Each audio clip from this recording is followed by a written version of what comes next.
Olá a todos, que Deus abençoe a sua vida em nome do Senhor Jesus. Bem, pessoal, hoje vamos falar do livro de Neemias. E Neemias nos traz lições gloriosas, maravilhosas, né? Tanto lições práticas como lições espirituais que vão nos ensinar, nos ajudar muito, né? Lições de liderança, lições sobre a oração, lições sobre comunhão com Deus, relacionamento e responsabilidades, né? Neemias veio com uma grande responsabilidade, uma missão muito maior do que somente reparar as brechas das muralhas e levantar as portas da cidade.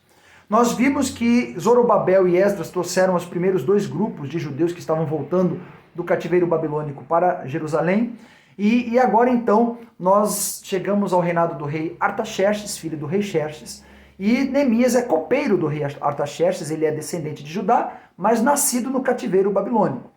E ele então se preocupa com a condição daqueles que estão em Jerusalém, e a notícia que ele recebe é péssima. Lá há fome, miséria e injustiça. As portas estão queimadas.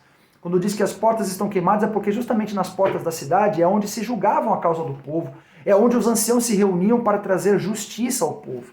E as portas estão queimadas, não há justiça, não há paz naquele lugar. Neemias então coloca Deus em primeiro lugar e faz logo uma oração. Isso nos mostra, nos ensina que em tudo na nossa vida, Deus deve ser o primeiro. Ele tem que ser o primeiro no momento de dor, no momento de alegria, em qualquer circunstância. Vem então uma ordem do rei Artaxerxes, né, em resposta a essa oração de Neemias, e Neemias é enviado para Jerusalém para reconstruir a cidade.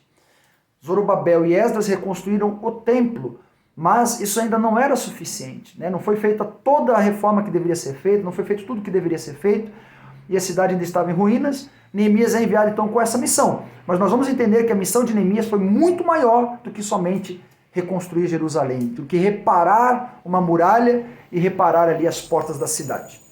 Nós vamos entender sobre essa missão lendo o livro de Daniel, profecia do profeta Daniel, capítulo 9, versículo 24, diz o seguinte: 70 semanas estão determinadas sobre o teu povo, 70 semanas, e sobre a tua santa cidade, que é Jerusalém, para cessar a transgressão e para dar fim aos pecados, e para expiar a iniquidade e trazer a justiça eterna, e selar a visão e a profecia, e para ungir o Santíssimo.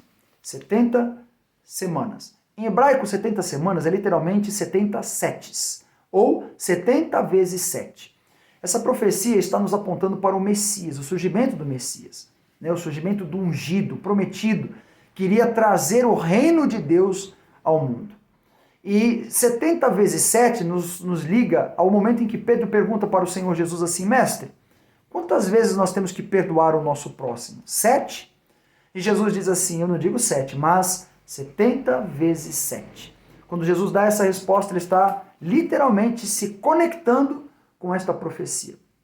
E a profecia continua dizendo o seguinte: sabe e entende, desde a saída da ordem para restaurar e para edificar a Jerusalém, até ao Messias, o príncipe, haverá 7 semanas e 62 semanas. 7 semanas e 62 semanas, essas semanas não se tratam de dias, mas de anos dentro do contexto da profecia. Então são 69 períodos de 7 anos. 69 vezes 7, nós vamos ver que dá 483, é um período de 483 anos. Se calcularmos a ordem que Neemias recebe de Artaxerxes para reconstruir Jerusalém, e contarmos esses 483 anos, vai dar exatamente na crucificação do Senhor Jesus. Nós temos aqui um cumprimento profético com exatidão de tempo na profecia, desde a ordem de Neemias para reconstruir Jerusalém até a morte do Senhor Jesus e ressurreição. Então Neemias está indo para Jerusalém não somente para reconstruir a cidade, para restabelecer uma cidade, mas para preparar Jerusalém, para preparar a cidade para a vinda do Messias. Ele está ali para começar, para iniciar este preparo. É através de Neemias que Jerusalém vai ser reconstruída e vai ser preparada para a vinda do Senhor Jesus. Bom, nós vamos ver que do capítulo 1 ao capítulo 7, são 13 capítulos ao todo no livro, do capítulo 1 ao capítulo 7 de Neemias, nós vemos a reconstrução material. Então ele se prepara no período de praticamente 12 anos, são 12 anos se preparando para essa reconstrução. Então ele não chega lá em Jerusalém, pronto, vai reconstruindo, tem que haver preparação, tem que trazer as pedras, tem que trazer a madeira, tem que haver toda uma preparação para a restauração da cidade, né? E essa preparação leva 12 anos, mas depois que eles começam a reparar os muros da cidade, eles levam apenas 52 dias. E é um milagre isso, porque toda a muralha estava destruída, estava cheia de brechas, e era um trabalho que seria para anos, mas eles conseguem fazer isso em 52 dias. Então agora a segurança na cidade, porém precisa de uma restauração interna. Foi feita a restauração da segurança do lado externo, mas agora precisa da reparação interna. E do capítulo 8 ao capítulo 12 começa então as reformas espirituais.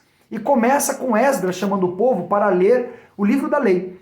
Então Neemias e Esdras reúnem o povo, e justamente essa palavra reunir o povo em hebraico é a palavra que vai ser depois no grego usada a palavra eclésia. Eclésia é de onde vem a palavra igreja. Então igreja é reunião, congregação, estar junto. Igreja só é igreja quando está junto, quando está reunida. Muita gente aí fora diz assim, não precisa estar na igreja para ser igreja. Eu sou igreja. E de fato, nós somos a igreja, individualmente. Mas, quando antes disso, nós somos a igreja coletivamente. Igreja é coletiva e não individual. Depois disso, nós vamos ver do capítulo 8 ao capítulo 12 essas reformas espirituais, né? Mas há um intervalo porque Neemias precisa voltar a Suzã por ordem do rei. Esse intervalo de cerca de um ano, um pouco mais de um ano, e começa então a decair novamente a situação do povo de Judá espiritualmente, porque falta uma liderança, falta um líder, né? E esse líder que eles esperam, o Messias, ainda não veio.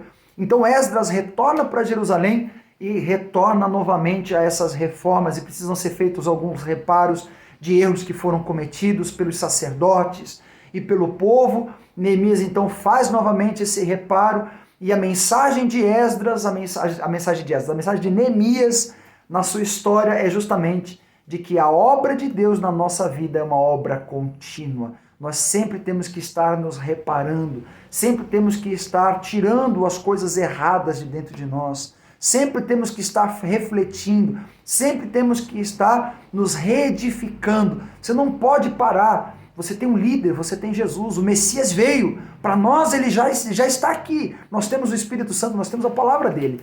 Então nós temos que constantemente estar nos reedificando. Essa é a mensagem principal do livro de Neemias.